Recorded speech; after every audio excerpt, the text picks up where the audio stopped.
பத்தினி பத்த வச்சா பச்சை வாழை மரம் கூட எரியுங்கிறேன். என்னது பத்தினி பத்த வச்சா பச்சை வாழை மரம் கூட எரியுமா? உண்மை?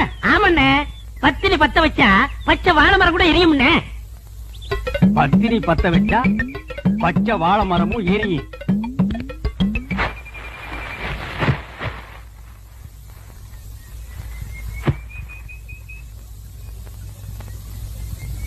என்னங்க இது?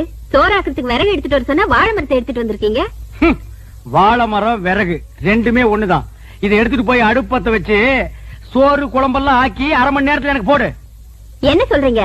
வாழை மரத்தை பத்த வச்சு சோறாக்க சொல்றீங்களே, உங்களுக்கு என்ன பைத்தியமா பிடிச்சிருக்கு? கேப்படி கேப்ப, கொஞ்சம் ஏமாந்தா நீங்க ஆம்பளைங்களை பைத்தியம் பிடிக்க வச்சிருவீங்களே.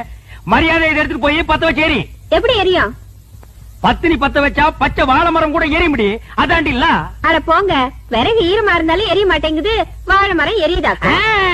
அப்படின்னா உனக்கு அந்த டப்பா தலையிருக்கு ஏதோ இருக்கு. இல்லன்னா அந்த மூஞ்சி பார்த்தா நாயே வாந்தி எடுக்காது. அது கிட்ட போய் உட்கார்ந்துட்டு மனமேவும் ராஜகுமாரா இப்படி எல்லாம் கொஞ்சம் நீ. அதான் உனக்கு உள்ளூர பயம், நம்ம பத்த வச்சா எரியாதுன்ட்டு. இத முதல்ல உங்ககிட்ட கொடுத்து பத்த வைக்க சொன்னது யாரு? நம்ம தாங்க முத்து கண்ணுசாமி பழனிசாமி தான். முதல்ல அவங்க பொண்டாட்டிங்களை பத்த வைக்க சொல்லுங்க, அதுக்கப்புறம் நான் பத்த வைக்கிறேன். போடி, உன்ன மாதிரி அவங்க பொண்டாட்டிலாம் அவங்க எல்லாம் வாழைத்தோப்புக்கு நடுவுல போய் நின்னா வாழைத்தோப்பே தீ பத்திட்டு எரிய முடியும். இப்ப அவங்க எரிய வச்சா நீ எரிய வைக்கிறேங்கிற? ஆமா. நிஜமா? ஆமா. என்னண்ணே வாழை மரத்தோட வரீங்க? எங்க இந்த வாழை மரத்தை பத்தி இருக்க சொல்லு. என்ன புரியாம பேசுறீங்க? பத்தினி பத்த வச்சா இந்த வாழை மரமே எரியுமே. உன் பொண்டாட்டி கொஞ்சம் கூப்பிடு. அடியே இங்க வா, அண்ணன் வந்திருக்காரு. என்ன காப்பி இப்பி சாப்பிடுறீங்களா? சாப்பிடணும்.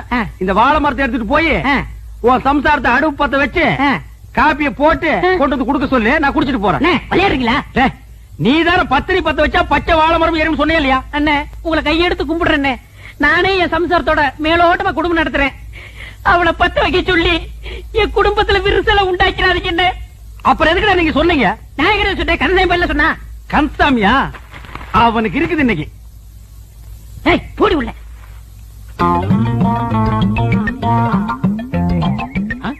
என்ன பச்சை முத்தனே வாழை மரம் கைமா அழைக்கிறீங்க?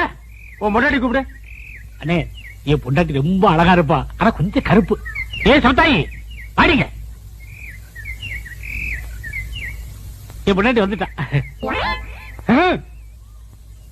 இதுதான் கொஞ்சம் கருப்பா, தார்ல தலை கூத்துன மாதிரி இருக்கு. சரி, இதை எடுத்துட்டு போய் உன் பொண்டாட்டி அடுப்பத்த வைக்க சொல்லு. இதை எப்படி பத்த வைக்க முடியும்? யார் அவன் இடிச்சு வாயனா இருக்கா? பத்திரி பத்த வச்சா பச்சை வாழை மரம் எறும்பு நீ தான் சொன்ன. போடி உள்ள. அண்ணே நானே குத்து மதிப்பா குடும்பம் நடத்திட்டு இருக்கேன். குடும்ப